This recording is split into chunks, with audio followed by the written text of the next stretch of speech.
Welcome back to Theology for the Unwanted. I'm your host, Dan Tilson, and a few feet away from me is my trusty co-host, John Byram. Say, what's up? What is up? How's it going, man? It has been a roller coaster of the past 2 weeks. I'm sure. Yeah. Well, I appreciate you. You are over here in our auxiliary studio today, aka my home office. Casa de Dan. Yes.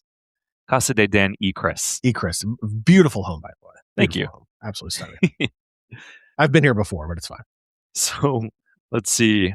Yeah, a lot's been going on, man. This week I was in Northwest Georgia. You were? Rural Northwest Georgia. So it was actually a suburb of Chattanooga, Tennessee. And I remember stopping at the Buc-ee's. If you don't know, okay. Yeah, what's your impression of what a Buc-ee's is? I've never been to a Buc-ee's. Full confession here. But it's a travel stop, a rest stop, but like more, right? It is like a Walmart with a gas station, but okay, I'm sorry. It's not a Walmart with a gas station. It is more like a Target with a gas station. And like 100 pumps for gas.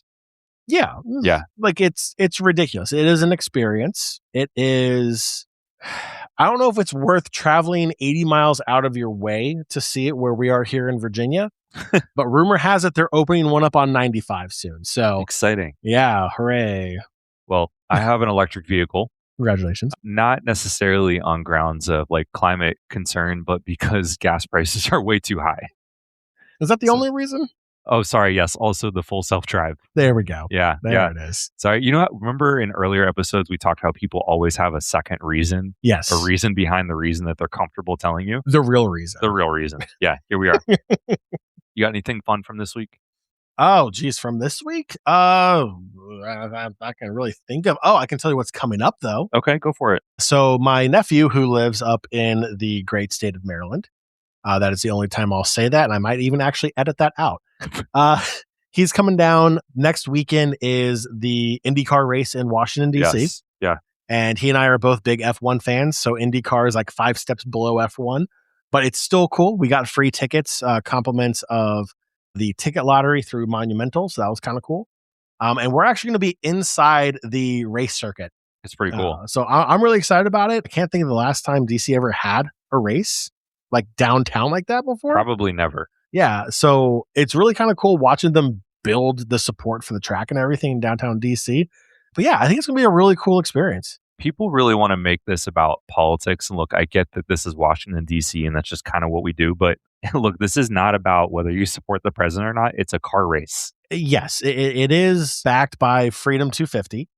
Whatever. The Freedom 250. Yes. I'm not saying that's a bad thing. Yeah. I'm just saying that to people is enough to trigger them to make it political. I try to ignore that. I am there for the event. DC is very much an event-based town. And if there's a large event, people are going to be there. And that's what I was trying to say. What's that saying? It's like, if you can't beat them, join them. I mean, when I'm not expecting there to be, you're like, yeah, I don't adopt that philosophy. I don't believe in them. But look, we just had the World Cup here in the United States. Now we have this race. I didn't go to the WWE wrestling match. Like that just wasn't my thing, or UFC, whatever it was. Oh, on the White House lawn? Yeah, just like really completely disinterested in that. But yeah. But like if you went, I don't care. I really don't care. Like it doesn't to me indicate whether or not you voted one way or another. I just don't care. So enjoy your sporting events. Yeah. And get home safely, and please do not trash our streets. And use Metro. By far, I'm going to say it, the best metro system in the entire country here in DC. Debatable. Where else? New York this is a fair point. So no, I apologize to New York. I have seen more rats per capita in the New York subway system than anywhere else in the world. I have a Vatican story for you. And I remember I said in America. Yes, Metro in America. This is fair.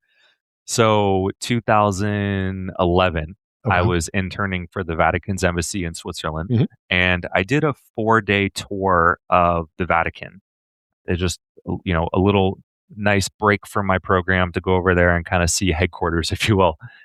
And I was on the subway in Rome, and nasty, by the way, just inherently nasty. Quite possibly. Stop.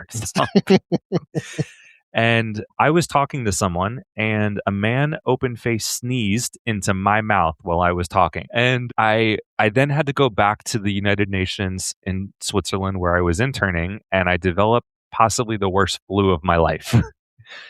I believe it. And the UN Human Rights Council, because son siège, the Holy See, the Vatican, they sit in the very back of this particular council. On our left was Zimbabwe, and on our right was Palestine. And I gave both ambassadors this flu. Lovely. But this was about 9 years before COVID, so I don't think I was like patient zero or anything. I think that they're just, it happened and we're moving on. We may need to look into that a little bit later. Where's the funding? Where's the funding? Okay, so today, I guess we should have introduced this at the beginning. We talk to Catholics who have had a really difficult go. Whether you stepped away, whether your parish gave you a reason to leave by bad behavior, or perhaps, you just weren't feeling it. And now you're wondering, is this relevant to my life? So today we're talking through an interesting topic, obligations.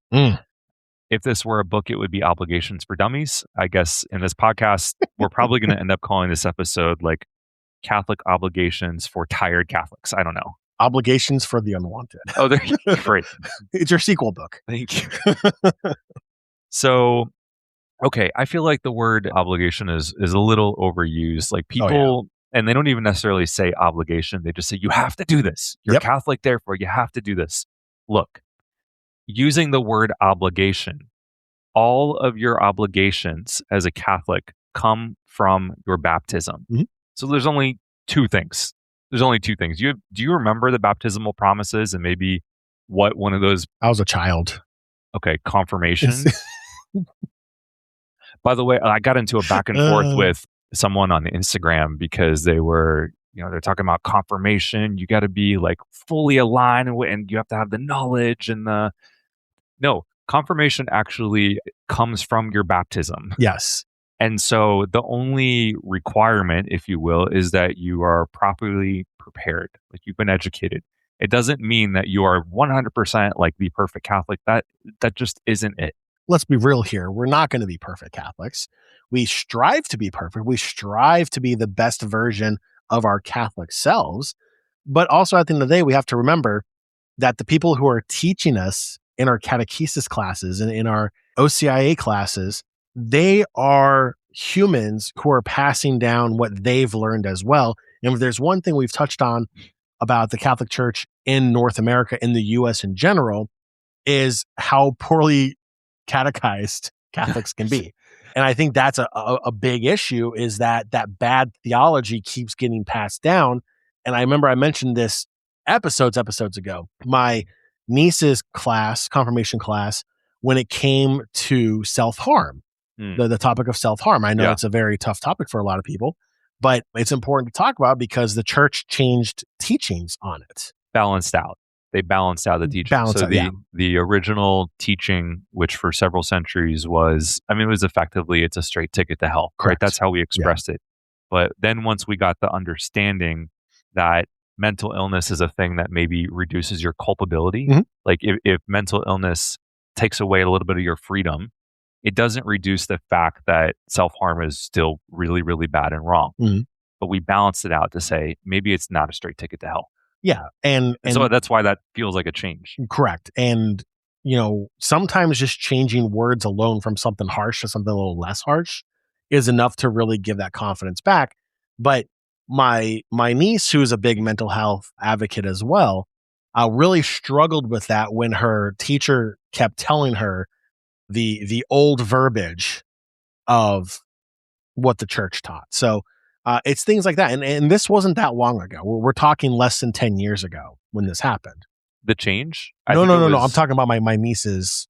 Oh, well, the change wasn't that long ago. I think it was honestly like 1995. You're like, wait, you're like, that took us too long. Well, it did. But in all honesty, when you think about mental health in the United States and just in the world in general, it didn't really start to become an issue a lot of people would talk about until the late 90s, early 2000s. Right. So, obviously with society changing. Yeah. This is why we say, tell your stories. Yes. So, okay. So, John, when you got confirmed, you had to renew your baptismal promises. Fair point that you don't remember the promises from childhood. I don't even remember them from confirmation. But it's so funny because here in the US, I think we start with, do you reject Satan? Yes. Yeah. Actually, you're supposed to say, I do. Well, I was saying yes to you. Okay, but yes, great. Thank you. I do. I do. And I love that we say I do. We say I do in weddings as well. And it inherently, the verb to do doesn't mean anything by itself, right? So you can't just say I do and think that that means something. There's an auxiliary, so it's attached to something. So this is just one of my little liturgia nerd things. Most of the world doesn't say I do. What do they say? So at Holy Rosary, every Sunday they say, do you reject Satan? And we say, rinuncio, I renounce. The first 3 responses are I renounce. The next 3 responses are I believe. Because the verb to do, they don't use that. So your 2 promises, your 2 obligations, if you will, there are only 2. 1, you promise to reject sin. 2, you promise to affirm the faith. That's it. Those are your only 2 obligations in using the word obligation, right? Easy peasy. Okay. So obligation, again, it's a term that we overuse. For example, I can't tell you how many people, including me, I used to say this. As a Catholic, you are obligated to vote. Oh, don't we have a current campaign going on in the diocese with voting? We do. They're walking like the most gray line that there is, because the church is not supposed to tell you to vote yes or no, even on a referendum where it's clear. Yeah. And when people don't believe me, I point out that I want to say this is like 2007 in Italy. There was a referendum where the bishops really wanted to get involved in politics, but they're a little too close to the Vatican, so they can't get away with it. So they said, we endorse abstain. They said, everyone stay home. I find it interesting that there's 3 referendums, but they're only talking about 2. Oh, I didn't even. Thank you. You're educating me now. No, you're welcome. Okay, so for voting, Yes. John, this reminds me a little bit. You said if you were baking me brownies, okay, and you use 1% of the chocolate that I like, and the 99% was ingredients that I just ick. Yes. You made the point that I wouldn't vote for your brownies. I wouldn't eat them. So, but it reminded you of something. I think it was like a promise a candidate had made. Yeah. That they didn't follow through on. Yeah. So the whole thing is obviously when you vote for a candidate, you're not going to vote for someone who completely 100% aligns with every single thing you believe in. You're never going to find a politician that's going to be able to do that. Right. And this politician made a promise about shutting down a facility that I was not very fond of. I think you can just say at Guantanamo Bay. Okay. Like a lot of politicians have said they were going to shut down this jail in Cuba. Yeah. So the promise was to shut down Gitmo and essentially stop the quote unquote advanced interrogations end quote that were taking place in Guantanamo Bay. Myself, I viewed that as a human rights violation. I know a lot of other people viewed that as the same thing. That was something that I really, really cared about. This candidate, I agreed with a lot of stuff on, but that was the one thing I was very passionate about. And after the first 4 years of his presidency, it didn't happen. And I was very angry. And I really struggled with who I was going to vote for in the second go around when they were running for re-election, mainly because of what happened with Guantanamo. And I quickly realized that I was becoming a one-issue voter because Guantanamo was having that big of an impact that I was willing to ignore everything else because Gitmo didn't get shut down.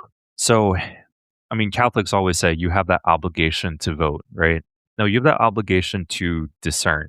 And we're always told, at least here, that you have to vote for the lesser of 2 evils. That's what it feels like. To make it like this black and white binary choice.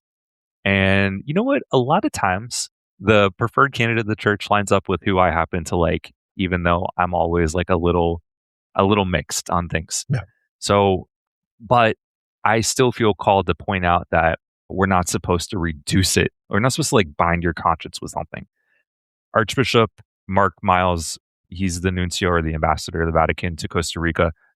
I was talking with him about this issue before he left his assignment in DC a few years ago. And he said, I really think you Americans should consider whether or not you actually have to vote with one single party or whether you should even stay home. Because he said, I think the Catholic vote is not being taken seriously and that maybe it's being taken for a ride. Yeah. I mean, there's a legitimate argument that not voting is a form of voting, that it's a protest, yeah. That, I don't, either you don't agree with the two-party system, you think both candidates are quite possibly the worst candidates possible, or whatever elections coming up in your district or city or whatever, you just do not agree with any person on the ticket. And it's taken me a while, but I think I finally come around to the idea of not voting because you're upset at our quality of candidates, because you're upset with who is being put up there to run. And maybe you're just tired of the two-party system. Maybe you're looking for a third or fourth option. That is a form of voting. You are voting by not voting. You are saying, I am not going to put my name attached to a candidate for something that I cannot firmly get behind. And, going back to the whole thing with Gitmo, not voting was something I did consider, but I really didn't understand why that candidate broke that promise until after he wrote his book. Mm-hmm. And in the book, he clearly stated that one of his personal things that he considered a failure in his first term was the fact he couldn't close Gitmo. And the reasoning behind it essentially was, if they closed Gitmo in Cuba, they would have to take all these people who are potentially terrorists and a threat to America and put them in American-soiled jails and federal penitentiaries, mm-hmm. in the same gen pop, in the same general population. Yeah. In the same, facilities that we have, Americans in as well that are incarcerated. And they would make them a target on American soil. And that made sense to me. But the thing that irritated me, and I think this is what irritates a lot of people to the point where they don't want to vote, is why couldn't this candidate say that? Why couldn't they just say, look, this is the reason why we can't shut it down? Because I think a lot of people would have been like, you know what? That actually makes a lot of sense. Why can't people in general just say what they want to say, what they actually mean without sugarcoating it? Wait, that's actually where we're going with this, with the theology to, the world would be better if we just said what we really wanted to say. Yeah. So first off, to close the loop on that last one, all I want to say is it is hard for me personally to understand someone not voting. However, it is very clear that within Catholicism, as long as you have carefully thought about how to use your voice, if you're protesting and staying home, that I think in pretty much all cases that fulfills your calling, what the church asks of you to do. So don't let someone tell you that your only option is to vote for the lesser of two evils. That's just not true. And I think I would prefer, like John, I would just love it if you didn't cancel out my vote, or if you voted the same way that I did, I would love that. But that's actually not my calling as a Christian. It's how do we go deeper together? So, all right, the world would be better if we just said what we wanted to say, right? Yeah. Okay, so a proposal. Yeah? Yeah. In theology, we would call that a proposal. I propose to you, and then I say something that is just completely honest, radical, truth encounter. That's this weird abstract concept of a proposal. So I totally had this when you said proposal in my mind. I was like, when you and Chris were dating, I don't know who proposed to who. I think Chris did Chris propose to you? Yep. Yeah. So in my mind, it's like, okay, so what if we don't say what we want to say, and how does that work with the proposal? So Chris gets down on his knee to you and goes, Dan, I might love you. Oh, I might want to marry you. I might want to spend the rest of my life with you. Would you might want to marry me? Like it's so like non-affirming whatsoever. So, I mean, that's exactly what it is. Catholics like to say that you're obligated. Yeah. You have to do things, right? No, you have two obligations. It's to reject sin and to affirm the faith. Everything else including attending Mass on Sundays, including raising your kids Catholic. It is the theological version of a proposal. Yeah. Now, that sounds very much like, here's an option for dinner. Would you like to go to dinner here, or would you like to go to McDonald's? But that's not what it is theologically. When you are proposing something, kind of like when you get down on one knee, you're not asking them, do you want to go to the altar with me? And will you say I do, and we'll have a party? It's, I propose that we share a life together. Mhm. I propose that we will become more complete together. Right? In the same way, if people are talking about that obligation to go to Mass every Sunday, which crazy how often people talk about that here, like almost as if they are threatened by the idea of you missing Mass.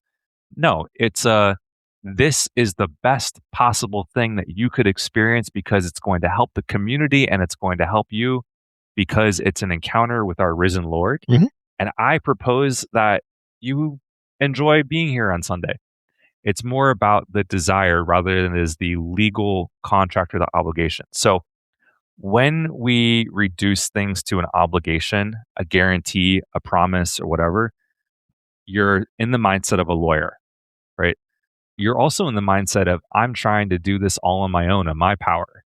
The fact that I'm sitting in that pew every Sunday is of my own power. Mhm.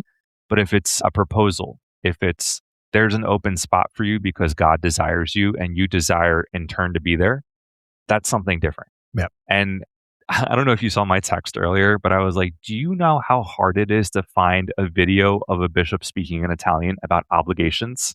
Do you know how hard it is to come up with a response to that question? Sorry, there's because I was pulling up, I had plenty of examples in English, but I was like, all right, now I want to compare and contrast this to bishops in Italy, like very faithful, solid bishops with big congregations. So I finally asked Gemini, I was like, how come? I was curious. I was like, am I searching the wrong terminology? Right. And Gemini, the AI that I like to use, was like, it is very unlikely that an Italian Catholic bishop would speak of obligations as illegal. And I was like, yeah, Gemini's based. What's this? yeah, I This is know, right? crazy. So Italians love this. Did you ever do a study abroad? I lived abroad. You did. That's right. Yeah. You did. In fact, you might go back to Korea next year, right? Yeah, I am looking at the possibility of going back there since plane tickets have come down a little bit. There's Thank a little goodness. more competition flying out of DC to Korea now. Yeah. For whatever reason. I love it though. But yeah, prices have come down a little bit. And yeah, I am looking to go back to Korea for a bit. And you were there for how many years? Like your childhood, right? Yeah, like it was a long time. I love it when you cook, and Yeah? I can only hope that you pick up even more skills over there. Well, I still haven't cooked Korean for you yet. I'll wait a year. You- I'm kidding. Oh, is he leaving? No, he's not leaving. If I was leaving, you wouldn't be talking into a microphone right now. Okay, so before we dive further into this, do you remember like the act of contrition that we say at Mass? Not at Mass, confession. A confession? Yeah. Yeah. Yeah. So walk me through. We might have to do this real quick. It's like, oh my God, I am heartily sorry. And I remember in grade school, they were always like, don't say hardly, say heartily. Yeah. I'll say as a convert, remember one of the first things I said to myself when I was looking at this, I was like, man, y'all use some really weird words. Like I thought the Protestant denominations that use the King James Bible were crazy. I'm over. I'm like, you guys are using words from like medieval, like Italy and stuff in here. Like it was a thing. Yeah. If I recall, there's a line towards the end, and it's something like, I firmly promise with the help of grace to sin no more, or I firmly resolve with the help of your grace to sin no more and to avoid the near occasions of sin. Okay. All right. So that's not actually, in substance, that's not different from the Italian, because if you think about it, the word for propose or resolution are the same root. In fact, so is purpose. So when someone says, I'm giving you a proposal, they're saying, I'm giving you a purpose. Mm-hmm. It's the same thing. Yeah. And resolution also comes from the same word there. So in Italian, we'd always say, I propose with your most holy help to be a fugitive from sin. Oh. So just like, I really love that last part. Fugitive. Yeah. I like that. I Spicy. propose, I propose with your most holy help to flee or be a fugitive from sin. Can you imagine if that's what our act of contrition was with those words? Can you imagine the amount of people that would be in uproar about that? I think it'd be fun. I think it would be brilliant. So it reminds me of there's a theology professor, William Rusbaum, and he says that legalism and faith, when we start to use a language that gears you more towards rule of law, it's a shortcut in our brain. That when we treat Catholic obligations like they're performances, like I go to mass every Sunday because I got to be there, or because the pastor will know if I miss it, that we're not necessarily being faithful or being fearful. Yeah. And this actually reminds me of an Italian one time. He said to me, "Ma Daniele, in America, your pews are full." And I was like, "Yeah." He goes, "Look, in Italy, we are all Catholic. We do not have to go to mass to prove we are all Catholic. But in America, you've got crazy religion here and there and here, and Yeah. so you all go to church to prove to one another you're still Catholic." That is spot on. I've been saying that since I converted. Really? Yeah, the amount of, I call it performative Catholicism. It is the people who go to mass because it is a social outing and to prove their status within the community. It's not because they're worshiping our Lord. It's not because they're trying to learn their faith and their theology better. It's because they want to make sure that the Smith family, all 14 of them, obviously father, mother, 12 kids, Yeah. traditional Catholic family. They want to make Sister wives. they want to make sure that the Smiths know that the Matthews are still going to mass at this parish and that they have say and they have pull or whatever social status they're looking for. It is very performative, and I could not agree more than with what the Italian father said. Okay, honestly, though, it doesn't bother me because the mass is the place of encounter. Yeah. All of us come with some sort of imperfection. And so usually culture brings you to church before the sacraments transform you. Mm-hmm. So it doesn't bother me whether someone is there because my spouse is Catholic and I want to show my support, which, by the way, is the case of my neighbor. Mm-hmm. It doesn't matter if my other next door neighbors, retired Catholic school teacher, they're going because they're really into it.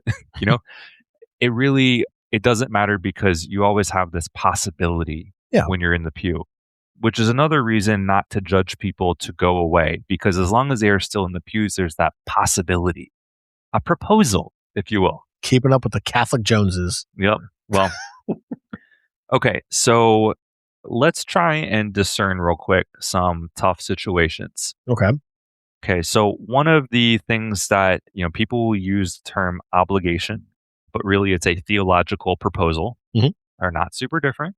But one of the proposals is that you go to mass every single Sunday if you want to be on the right, if you want to be on the way, right?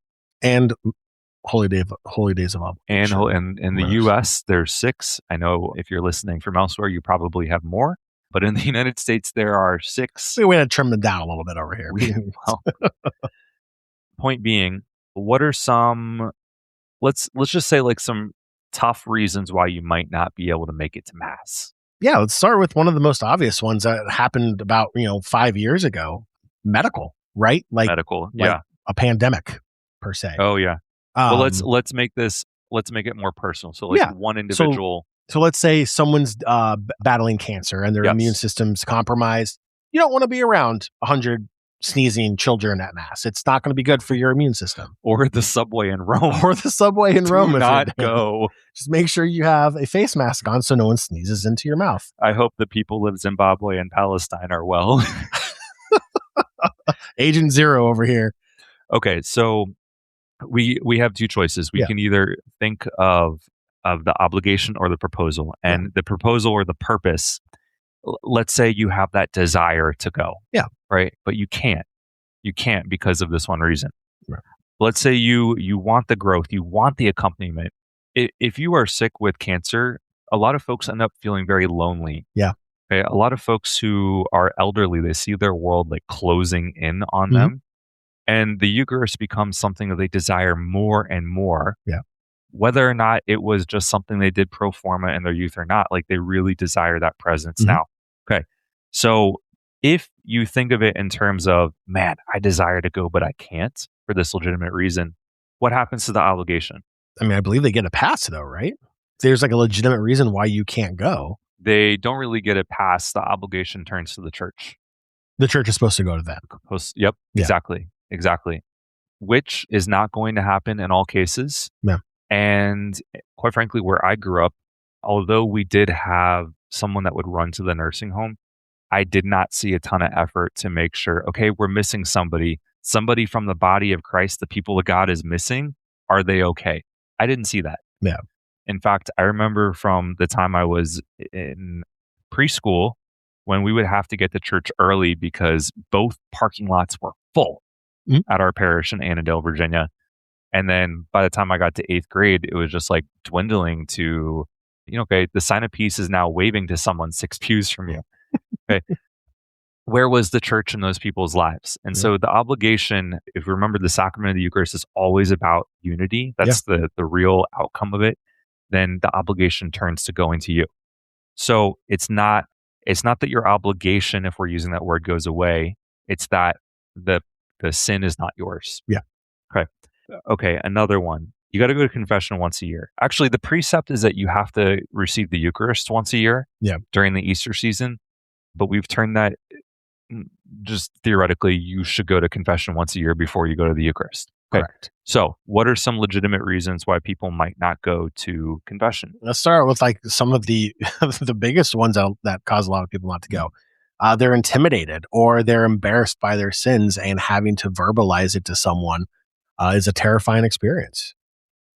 Dude, I can't tell you how many comments we get from people that think that we're just making this up, that confession's a bad they're like, no, confession would never be bad. I mean, we've even used our own personal examples, and I've even brought in examples from my niece and other friends who have experienced horrific confessions. They do happen, and they happen way too often. They happen. Yes. And so I just want to like look at the people that don't believe confession's ever bad and be like, stone me to death with your popcorn sins, Like, well, here's my thing, right? When I was in Chicago, when I was with the Franciscans, there was a priest at this parish in downtown Chicago in the Loop, and he would always challenge me to think outside the box and really have a tough conversation, with him in the confessional, but it was fruitful. Like it wasn't the fire and brimstone confession. It wasn't them like chastising, or even in one case I had justifying your sin. Like, oh, it's just a guy thing. Like, no, that's not an answer. That's not a real theological answer. Is that, oh, well, that's just something guys do. So my thing is, if you have a priest that is a good confessor, follow the priest around. Yeah, stick with them. Stick with that priest. See if they want to be a spiritual advisor. If they go to a different parish, I can't tell you how many times I have driven 30, 45 minutes away to go to confession because I respected the priest I wanted to go to. Yeah. No, that's a real thing. Not everyone has that luxury. Correct. So when I traveled through Mississippi, there are a lot of times where I miss Sunday Mass because if I'm traveling through the state and priests are also traveling doing 3 masses in different cities and counties, sometimes it's really difficult to make that work as hard as I try. The other reason could be, I guess, a form of security here. Yeah. Right. So if you are in a state which either makes you really vulnerable, there are, unfortunately, by the way, I mean, you can read the reports on abuse in the church, and you can very clearly see that confession is a place where people are sussed out as to whether or not they are vulnerable. Okay. So if you are a person who suspects that by going to confession to a particular priest, I'm not saying like you can't just make a blanket like every priest is bad. No, that's not real. But if you suspect legitimately that, hey, I might not be okay if I go in there, don't go in there. Yeah. The church is not calling you to go in there. And a different form of security, because we didn't talk about this with attending Mass. I mean, if you live in a war zone, again, the obligation, if it's not possible for you to fulfill, then it is not your obligation to fill. Okay. It's not that the obligation goes away. It's just that you're not the one called to fill it. I just got this image of a priest in military fatigues running through, mortars coming in, going to house, giving the Eucharist out. I mean, we would canonize today. Absolutely. Look, we're not all called to be martyrs. No. And I think of the people in Ukraine where, sometimes they tell people don't gather in a church because, the adversary is waiting for people to gather in crowds of 50 to 100 so they can launch a missile. We're not called to create that scenario. That's not what the unity of the Eucharist is. Yeah. Okay, so what happens to that obligation if, I guess the sensitive example, if you want to receive the Eucharist, theoretically you're going to have to go to confession at some point. Yeah. Okay. What happens if in your particular case, you're like, I know that I am not going to be safe in that confessional? You're not making a blanket statement. You're not saying all priests are bad or the priests in this city are bad, but you have concern for a particular person. And it is really good, by the way, for this audience that we're talking through this, because some of y'all have been in very difficult scenarios and didn't know it was okay to excuse yourself from them. Okay. So what happens to that obligation to go to confession? Does it go away? It doesn't go away, but it shifts, right? It shifts. I'm going to make a disclaimer here that I do not feel comfortable enough in saying this, that it's like an authoritative answer, but this is a thought that I want to put out there. One, the Eucharist in itself is a sacrament of reconciliation. Correct. Oh, you knew that? Yes. Heck yeah. Tell me more. Yeah. So obviously there's two major sins, right? You have mortal and venial. Yes. So receiving the Eucharist in itself is a form of reconciliation for venial sins. Yes. Okay. Perfect. So there is a form of reconciliation that happens whenever you receive the Eucharist. Okay. It was a later thing that we started saying sacrament of penance. We really just wanted to crack the whip. So scare tactics. Exactly. Fearful. The obligation is on the church to create an environment where everyone is safe. I don't think we're taking it seriously. Yeah. I think a lot of people are taking it seriously. I was a little disappointed when I brought up a particular scenario one time and everyone's like, no, we have safe environment training. I'm like, but we don't have safe practices. Those are different things, you know? So anyway, that's something to think about. And the Eucharist is always this call, this encounter. And so if you, again, look at your proposal, is your internal theological proposal that you're trying to be reconciled with God, that you want that growth, you want that accompaniment, or are you turning confession into a performance? I'm anxious, but I want the Eucharist. I want to do the minimum necessary to get the Eucharist, so I'm going to confession, or I want to stand in line and feel valid about it. If you have any of those senses, like, I gotta go for that reason, but it's not that interior desire, what? I honestly hate it when I go to confession and I walk in the parish and I see a line. I do not want to stand in a line. I do not want to have to stand there and think about my sins any more than I have to. And we're not trying to get you out of line. I want to get in and get out. I don't I don't want to stand there for, here's my thing is, this is a good problem to have. Okay. This is a very good problem to have. If you go to your parish and the confession hours, which I hate the fact that we have hours, but if you have confession hours between 4:30 and 6, that is an hour and a half of confessions. We're all in traffic at that point. I know I have met everyone in Northern Virginia at that time, and they are all in traffic with me. But let's say, for whatever reason, you get to the parish at 4:30. Okay. You're already late. There's already a line, and it's already 45 minutes long. Yeah. And then what you start doing is you start people watching. And then you realize Susie is the 5th person in front of you in this line, and her confessions average 40 minutes. Yeah. And you're like, I am never going to get in time. And you become discouraged and you leave. You don't stay in line. Some parishes say, hey, if you're in line, stay in line. It's like voting. Right. You're in line, stay in line, it'll count. Yeah. But a lot of people get discouraged and they go, well, I've already dedicated an hour and a half to stand in line. I have another 30 minutes to wait. Yeah. I have dinner, I have a family, I have work I have to get back to. So it's very easy to be discouraged when you see a long line that you're just like, oh, I'll do it next time. And that's the trap we fall into is, oh, next time becomes 2 weeks, becomes 2 months, becomes 11 months. And you're just like, oh no, it's almost the end of the year. Here's the good news. Whether or not your desire to get in line and actually stick it out was, performance, or whether it was purpose, doesn't matter. I call it penance. The 3 Ps. It really doesn't matter. Like, as long as you come with contrition, with a spirit of sorrow, the sins are forgiven. Yeah. That's good. But instead of thinking of allowing yourself to be trapped by obligations, and you know that because if you either go to confession or you avoid confession because of anxiety, because of a desire to just kind of like do the bare minimum, get in and out, and kind of be in good shape, those are not the desires that we want to foster. Yeah. We want to work to the extent that we can on finding a way to grow in the community, to find ways for the church to accompany you. And a lot of times, if you're coming from a parish that's just not doing that, you might have to start it. Right.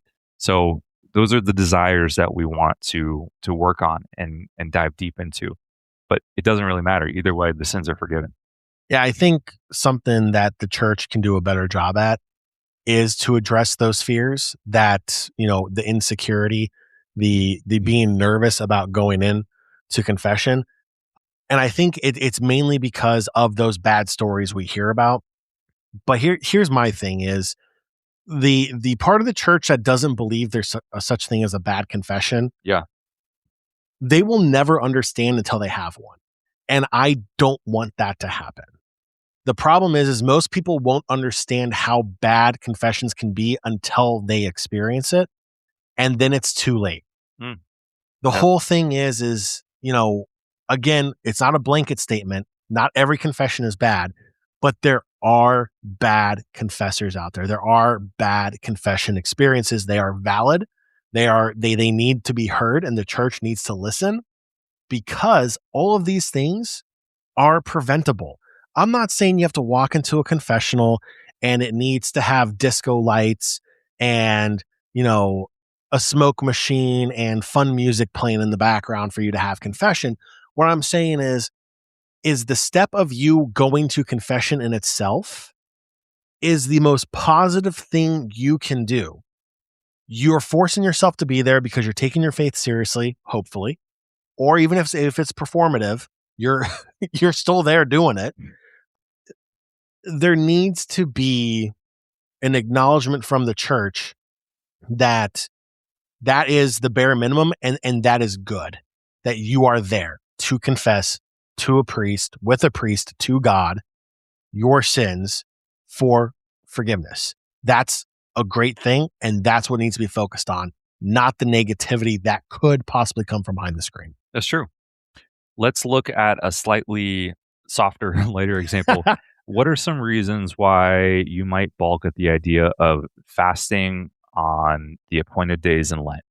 So, I always feel like people are like, what are you giving up for Lent? You have to give something up. You don't actually have to. You can take something on too. But again, it's a proposal. So let's look at the Lenten fast. What are some reasons why you might not be able to fast on Good Friday? Easiest one is medical. You have a medical condition that you have to eat. Your medicine requires you to eat that. But, okay, we even talk about, if you're over 65 years old, which isn't elderly, you... my parents who listen to this podcast, thank you. Spring chickens.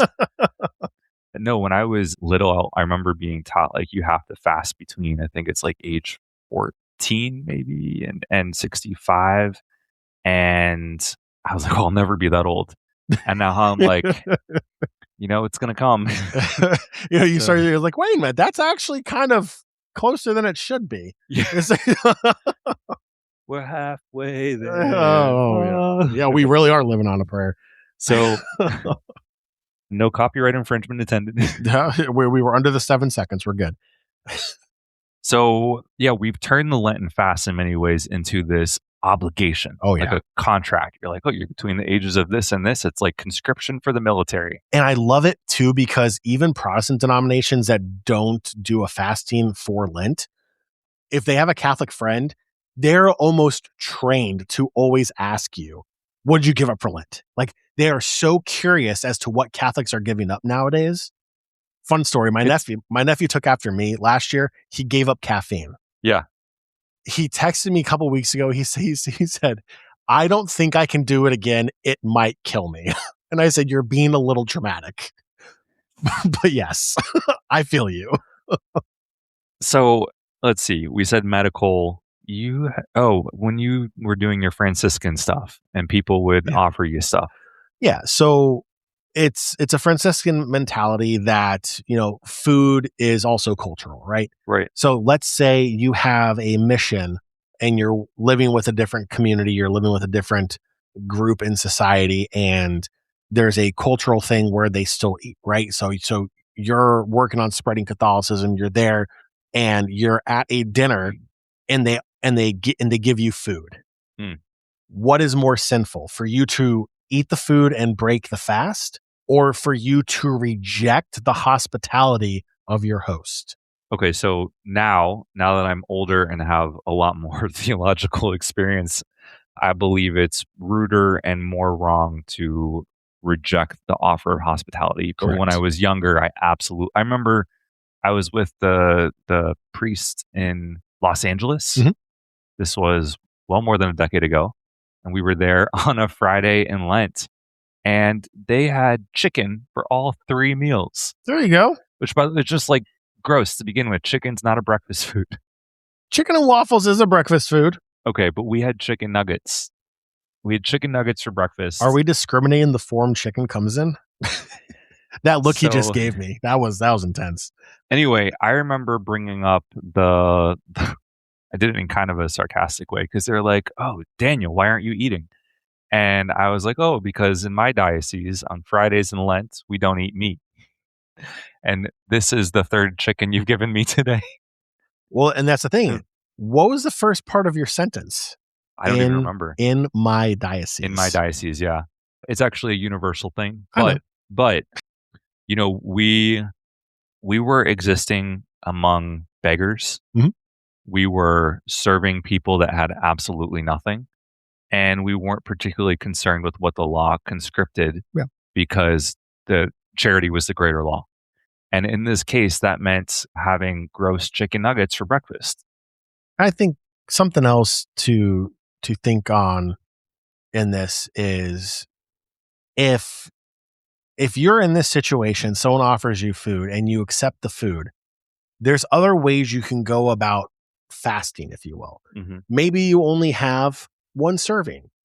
Maybe you don't take a normal sized portion, Mhm. and you take a half sized portion.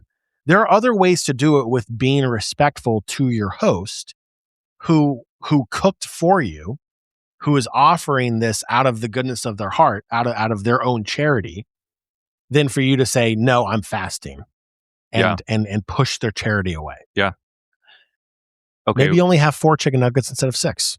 Ugh, I'm not hungry anymore. Okay, so let's think through the theology of that real quick. Okay. You are in a situation where someone has served you meat or served you a really large meal when you're supposed to be fasting, and they're unaware of your custom. It's not intentional. Yeah. Okay. So what is the rule of the church say? What's the quote unquote obligation for every Catholic on that Friday in Lent? You're supposed to abstain. Abstain from meat. Yeah. Okay. And so you're in a situation where meat is in front of you. And so you got 2 choices. One on the, what we're clearly putting here as the bad side, the I promise to not eat meat, or the performance of not eating meat. Mhm. Okay. You can know in that moment if you're discerning the right thing by, again, exactly as we did before. Do I now have a little bit of anxiety in me? Like, oh my gosh, I'm about to eat this meat that someone offered me. If you feel that anxiety deep down and you're concerned about breaking the rule, the heart is more on the performance or the promise side, which is about your power, not God's power. If you want to be more on the good side, let's say the purpose or the proposal, right? What's the proposal of the church. It's not that you abstain from meat.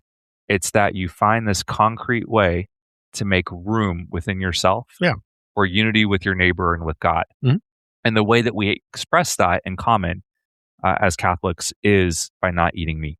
But there are some scenarios where that's just not going to happen.